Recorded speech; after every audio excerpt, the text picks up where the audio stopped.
MLA Vemula Prashanti రెడ్డిని పోలీసులు house arrest చేశారు. ఈ నేపథ్యంలో నిజామాబాద్ జిల్లా భీమ్గల్ పట్టణంలో అభివృద్ధి పనులు పూర్తి చేయాలని డిమాండ్ చేస్తూ చేపట్టిన కఠోర నిరాహార దీక్షను పోలీసులు అడ్డుకోవడంపై ఆయన ఆగ్రహం వ్యక్తం చేశారు. గృహ నిర్బంధంలో ఉన్న తన దీక్ష కొనసాగుతుందని స్పష్టం చేశారు. భీమ్గల్ 100 పడకల ఆసుపత్రి, integrated market, bus depot, CC రోడ్ల పనులను వెంటనే పూర్తి చేయాలని డిమాండ్ చేశారు. ఆయన తనను జైల్లో పెట్టిన ప్రజల కోసం పోరాటం ఆగదని, ప్రభుత్వం అభివృద్ధి పనుల పూర్తి గడువుపై హామీ ఇవ్వాలని డిమాండ్ చేశారు.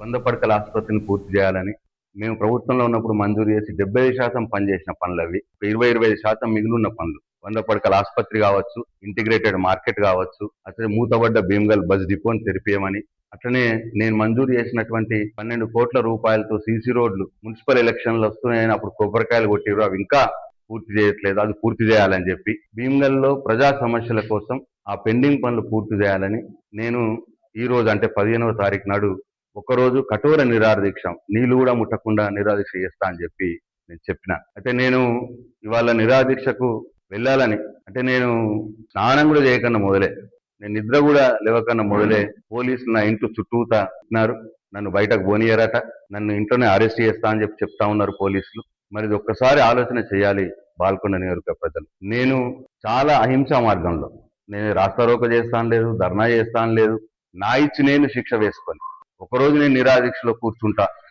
అహింసా మార్గంలో కూర్చుంటానంటే ఈ ప్రభుత్వం నన్ను అనగదొక్కే ప్రయత్నం చేస్తూ ఉన్నది.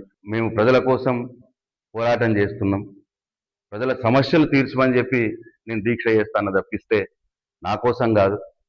ఆ హాస్పిటల్ పని పూర్తి చేయాలని, ఇంటిగ్రేటెడ్ మార్కెట్ పనులు పూర్తి చేయమని, బస్ డిపో తెరిపియమని, సీసీ రోడ్లు పూర్తి చేయమని, భీమ్గల్ ప్రజల సమస్యలు, బాల్కొండ నియోజకవర్గ సమస్యలు చేయాలని చెప్పి మేము అడుగుతున్నాం తప్పిస్తే వేరేది కాదు.